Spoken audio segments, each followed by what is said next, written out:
adik-adik, selamat hari Minggu ya. Yuk, sekarang kita mau mendengarkan firman Tuhan. Jangan lupa ajak papa, mama, adik, dan kakak juga ya. Nah, sebelum mendengarkan firman Tuhan, yuk kita mau berdoa sama-sama. Lipat tangannya, tutup mata, kita mau berdoa. Tuhan Yesus, sekarang kami mau mendengarkan firman Tuhan. Kiranya Tuhan memberkati kami semua yang ada di sini. Dalam nama Tuhan Yesus, kami berdoa. Amin.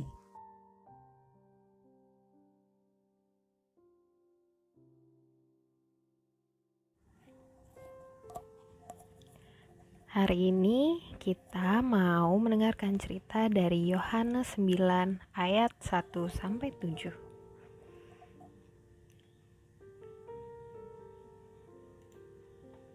Suatu hari, Tuhan Yesus bertemu dengan seorang buta. Orang itu tidak bisa bekerja, jadi dia duduk di pinggir jalan untuk mengemis, meminta uang dari orang yang lewat.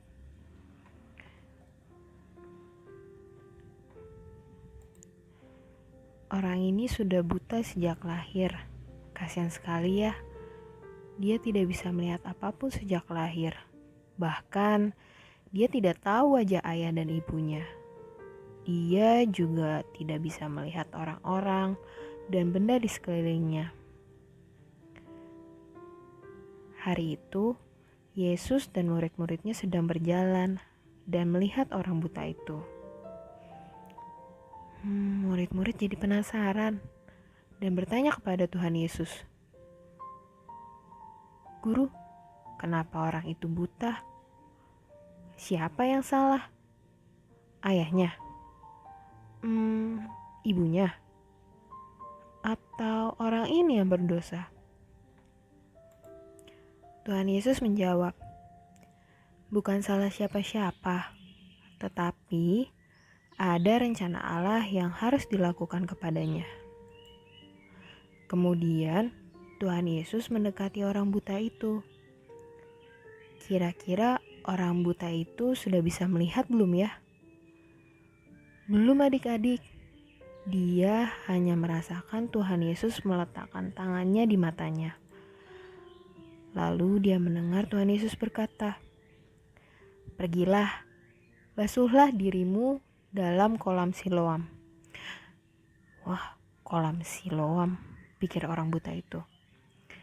Dia pernah mendengar kolam Siloam, tetapi dia belum pernah ke sana sendirian karena tempatnya cukup jauh, ada di tengah kota.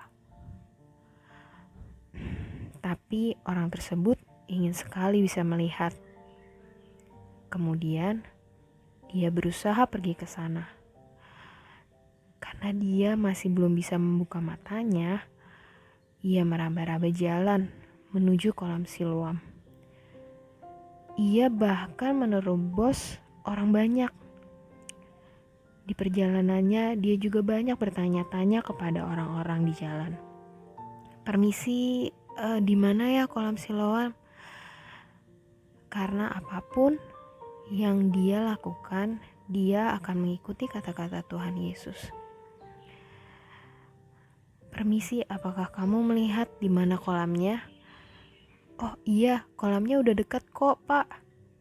Ketika tiba di kolam Siloam, orang itu langsung membasuh dirinya. Ia mencuci tangannya, ia mengusap kepalanya, ia membasahi mukanya, dan ia memegang matanya. Apa yang terjadi? Sekarang ia bisa melihat. Ya ampun, Tuhan Yesus sudah menyembuhkannya. Wah, seru ya ceritanya adik-adik. Adik-adik, kakak mau ngajak adik-adik untuk bernyanyi lagu Ada Orang Buta. Adik-adik sudah tahu lagunya? Yuk ikutin kakak untuk bernyanyi lagu Orang Buta ya. 1, 2, 3. Ada orang buta duduk minta-minta, tiap-tiap hari minta sedekah. Pada suatu hari Yesus melihatnya, Orang buta itu ia sembuhkan. Celik matanya, celik matanya. Yesus menyembuhkan karena kasih-Nya. Celik matanya, celik matanya. Yesus menyembuhkan karena kasih-Nya. Kenapa adik-adik? Karena kasih-Nya. Adik-adik, gimana sih cara Tuhan Yesus menolong orang buta tadi? Alkitab menuliskan bahwa Tuhan Yesus itu memakai cara yang tidak biasa loh adik-adik. Tuhan Yesus menempelkan adukan tanah dengan ludahnya, lalu dioleskan adik-adik ke mata orang buta itu. Sut, sut, sut gitu. Wah, sebenarnya kan tanah dan ludah itu tidak bisa menyembuhkan ya adik-adik ya. Bahkan kalau ludah kita sekarang, ludah kita itu banyak mengandung bibit penyakit.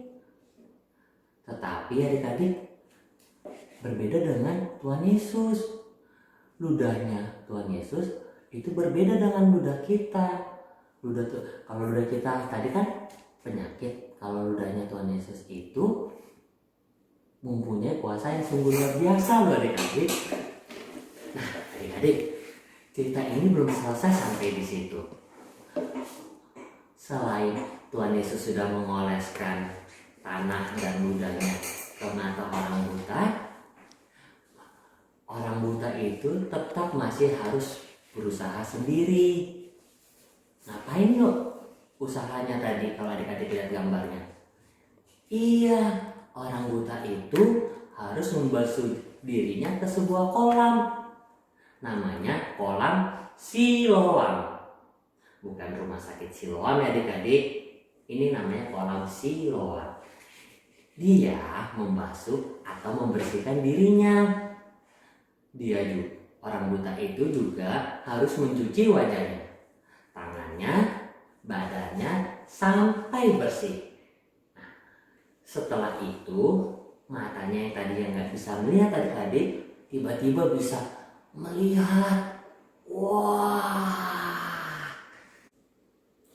Orang buta itu percaya kepada Tuhan Yesus dan juga mau berusaha menolong dirinya. Waktu dia berjalan ke kolam Siloam, ia masih belum bisa melihat. Tetapi dia tetap mencoba. Dia mungkin meraba-raba mencari jalan. Ia mungkin berjalan menerobos kerumunan orang. Ia juga mungkin bertanya-tanya kepada orang banyak. Sampai ia bisa menemukan kolam dan akhirnya bisa sembuh. Adik-adik, saat ini sedang ada wabah penyakit yang melanda dunia. Kita diminta tinggal di rumah sementara waktu supaya penyakitnya tidak tambah menular.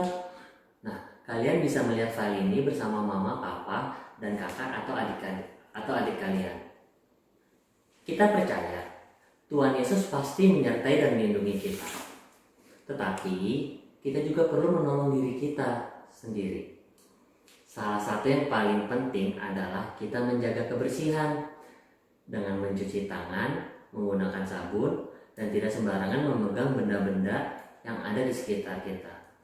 Oh iya, jangan lupa pakai masker ya adik-adik kalau keluar rumah. Sampai di sini dulu cerita kakak. Ingat ya, Tuhan Yesus sudah menolong kita semua. Tuhan Yesus juga mau kita menolong diri kita sendiri. Yuk sekarang kita tuliskan di buku catatan kita apa yang sudah kita pelajari hari ini. Jangan lupa kita hafalkan ayatnya juga ya, dari Ibrani 13 ayat 6b. Bunyinya sebentar ya adik-adik. Ya, bunyinya, Tuhan adalah penolongku, aku tidak akan takut. Apakah yang dilakukan manusia terhadap aku? Kakak ulangin ya, Ibrani 13 ayat 6b. Tuhan adalah penolongku, aku tidak akan takut. Apakah yang dapat dilakukan manusia terhadap aku? Sampai di sini dulu cerita kakak adik-adik. Ingat ya, Tuhan Yesus sudah menolong kita semua. Tuhan juga mau kita berusaha menolong diri kita sendiri. Sampai jumpa.